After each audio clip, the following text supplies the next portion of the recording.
What is a tomato? Thank you for starting the interview with this question. As an educator, I often hear the students start with, this is a stupid question. There are no stupid questions. In fact, many people are confused about this plant and fruit. It's a fruit, not a vegetable. The Latin name is Solanum lycopersicum. It belongs to the same plant family as peppers, eggplant, and potatoes. But the name xitomatl is Aztec. Where did it come from? Originally, the plant was growing in Chile, and through the century, people traded seed on the west coast of South America. As early as the 1400s, the Aztec used tomato fruit for medicinal purposes. In the first half of the 1500s, the Spanish explorer took the plant to Spain, and by 1550, the plant was already grown in Italy.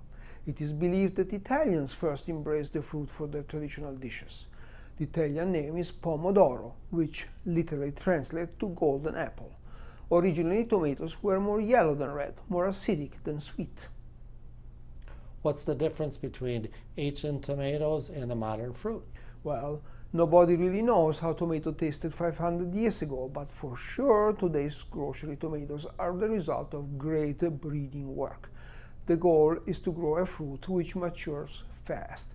Possibly all the tomatoes on each vine should be mature at the same time, harvested green and shipped long distances. Pay attention, I said mature, not ripe. What is the difference between maturing and ripening? Maturing means grown to full green size. Ripening is the turning from firm green to softer red. The ripening process fully expresses flavors and sweetness. Removing the fruit stem from the live vine changes the full expression of the ripening. Is that why farmers market tomatoes taste better?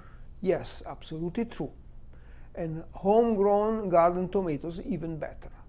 If gardeners purchase good plants for this area, or better yet, start their own plants from seed. Seed Saver Exchange is the largest organization in the world which connects farmers and gardeners to heirloom seed. Seed Saver Exchange publishes a book of available seeds every year. How many pages do you guess are tomatoes? Say 50? The answer is 165 pages. That's over 1/3 of the whole book. And the next question should be, who needs so many varieties? Why do we have this many? Well, there have been so many farmers and gardeners who selected their favorite plants are grown all over the world.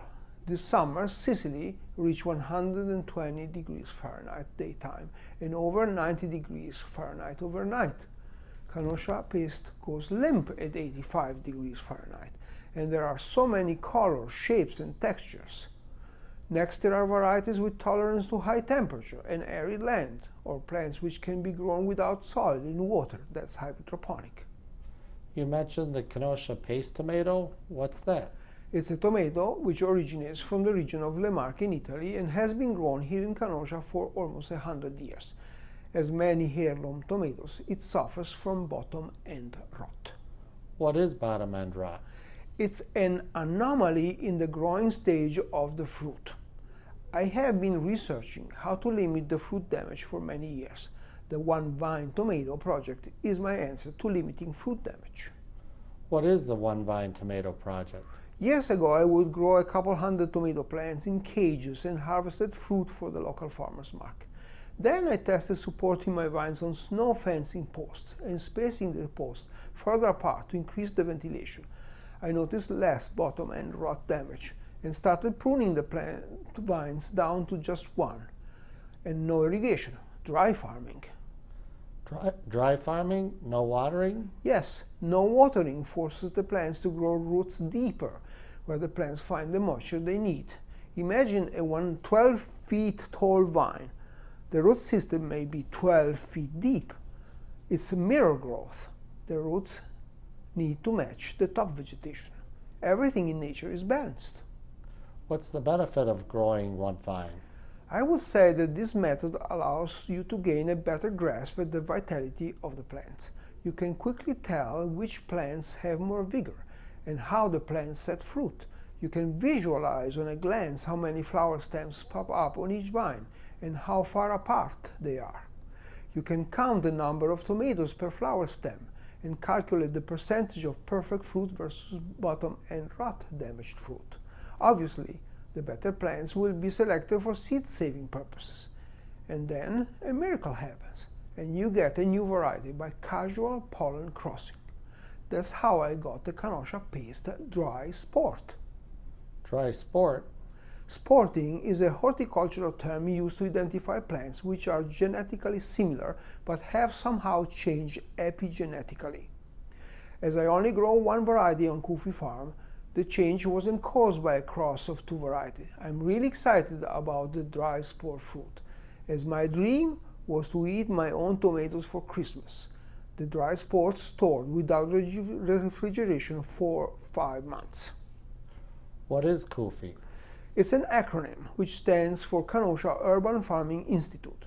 KufiFarm.org is our website, which outlines the many ongoing research projects. And by the way, Canoscia paste tomatoes can be purchased at the Canoscia Public Market, where you find me behind the pappardelle pasta table.